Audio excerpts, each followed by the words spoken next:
కలలో సముద్రం కనిపిస్తే దేనికి సంకేతం? మన కలలో అప్పుడప్పుడు సముద్రం ముందు మౌనంగా కూర్చుని ఉంటాం. కొన్నిసార్లు సముద్రం ఏ శబ్దం లేకుండా మౌనంగా ఉన్నట్లు కనిపిస్తుంది. కొన్నిసార్లు దిక్కులు పిక్కిటిల్లేలా ఊగిపోతుంది. నిజానికి కొద్దిమంది సముద్రాన్ని ఏ సినిమాల్లోనో తప్ప ఎక్కడా చూసి ఉండరు. సముద్రాన్ని చూడలేదు అనే నిరాశ, చూడాలనే కోరిక ఇలా కలగా వస్తుందా? కానే కాదు. నిశ్శబ్దంగా ఉండే సముద్రం మీలోని అసాధారణమైన అంతర్గత శక్తిని, భావోద్వేగ, ఆధ్యాత్మిక సమన్వయాన్ని ప్రతిబింబిస్తుంది. సముద్రం అల్లంత దూరాన నిండు చంద్రుడు కనిపిస్తే మీ జీవితం సుఖ సంతోషాలతో హాయిగా గడిచిపోతుందని అర్థం. ఇక కల్లోల సముద్రం మీలో ఉండే అసాధారణమైన ధైర్యాన్ని ప్రతిబింబిస్తుంది.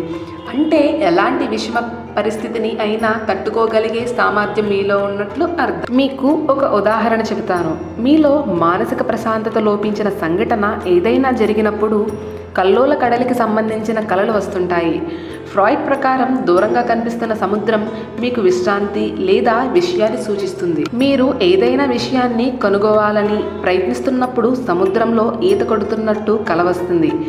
ఈ నిర్ణయాన్ని అమలు చేయడానికి ఇది సరైన సమయమని మనసులో బలంగా అనుకున్నప్పుడు కూడా ఇలాంటి కలలు వస్తాయి. ఈ వీడియో మీకు నచ్చినట్టయితే లైక్ చేయండి, షేర్ చేయండి. మరిన్ని వీడియోస్ కోసం మా ఛానల్ని సబ్స్క్రైబ్ చేయండి.